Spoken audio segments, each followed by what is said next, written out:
Welcome back to Board Check, everybody. As you can tell, I have a different co-host. It's not quite the one I had last week.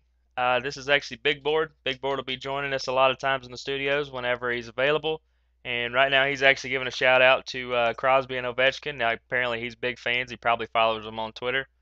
Uh, it's kind of hard to go wrong with either one. They're very good players, and especially if they can stay healthy, they've done a lot for their franchises. But let's jump right into. I want to welcome you guys to Board Check, the new and improved, thanks to the big board. Hopefully, we can do some cool things here. We're trying to innovate and everything. Quick shout out to at GTDMHCKY. That's Go Tits or Drop the Mitts. Chris, I appreciate you sending this out once again. I wish I looked as good as some of the other people that send you these kind of pictures and everything, but I do what I can. And let's jump right into it. Let's talk about those Gwinnett Gladiators. Right now, they're in first place. They are 11-3, 0-1. What that means is they've been to one overtime game, and even though they got the loss, they got the point for being there. That gives them 23 points on the season right now, and they've got two big games coming up this weekend. Saturday at the Gwinnett Arena, it'll be the Greenville Road Warriors coming in for the 7:05 start. You need to go cheer on those Gladiators and everything because they had kind of a slow start. They've picked it up. Now they're back in first place of the Southern Division, the Eastern Conference. You need to go check them out. And then Sunday they'll be at the South Carolina Stingrays. That's a 3:05 start. So for everybody in the South Carolina area, go ahead and go to church and go eat some good lunch and then go check out the Gladiators and the Stingrays game. It's going to be really good. Let's swap to one of my favorite subjects here, especially here lately, the KSU Fighting Owls. Thanks again, Big Board. Right now in the Southern Division, they are in second place only because they haven't played as many games as uh, the number one team, but they are undefeated at 13-0 for 26 points. They're having a phenomenal run right now. They've got a couple of big games coming up. Actually, they just finished up the last home games of this year. Don't worry, there's plenty left in the season, but for right now, they've got three games upcoming for the rest of the year. Friday, they'll be at the University of Tampa.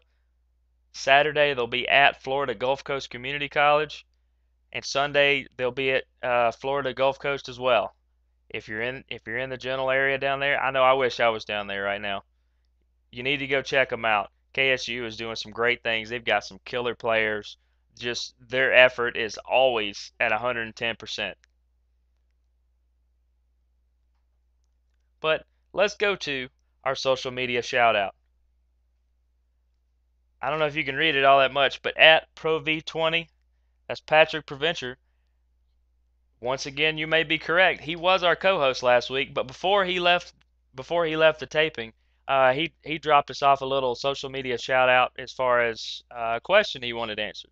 His question was, um, with all the players that are currently, because of the lockout, with all the current players going to Europe, where would one of his favorite, Sidney Crosby, likely end up? Glad you asked the question. You're not the first one to ask. You probably won't be the last. But all the digging I did and everything like that, I actually found a statement from his agent.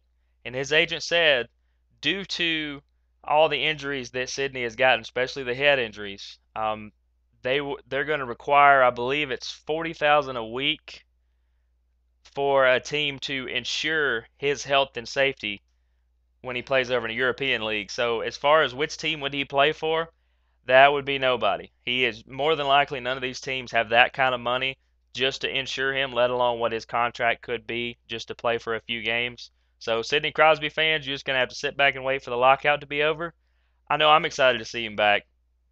He always racks up monster fantasy numbers, but if this kid stays healthy, him and Ovechkin could go down as arguably top 10 players of all time because they're just making the kind of impacts that you expect for top players to make.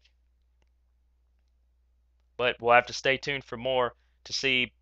He may go play for somebody else. You never know. Lockout news. Not much to really report except for they seem to be meeting about every day or so. Depending on what you like to hear, sometimes it's good, sometimes it's bad. Sometimes it's somewhere in between. Sometimes we don't hear anything at all. But the best thing to do is to just stay tuned to Board Check and Barry Melrose, Matthew Barnaby, anybody with ESPN, because they seem to be on top of everything, as well as NHL Network. Those people are the ones you really want to follow because we seem to have the right information. We're not going to lead you the wrong way. We're not going to make assumptions just to try to get you to follow us or listen to us. And real quick, I do need to get into our contest we're having on Facebook or on Twitter. When I get to 100 followers on Twitter, I'm gonna give a prize pack to. I'm gonna do a random draw, a prize pack to a random one of you guys. So if you help me get up to 100 followers, we'll get that prize pack out. It's gonna be a surprise what's in the prize pack, but I assure you, no matter where you live, you're gonna like it. Give my quick shout out again to at GTDMHCKY. You guys need to follow them. They got killer shirts like I've been wearing the past few weeks. They've got a lot more that I haven't even worn yet. You guys need to go check them out. Chris, once again, I really appreciate it.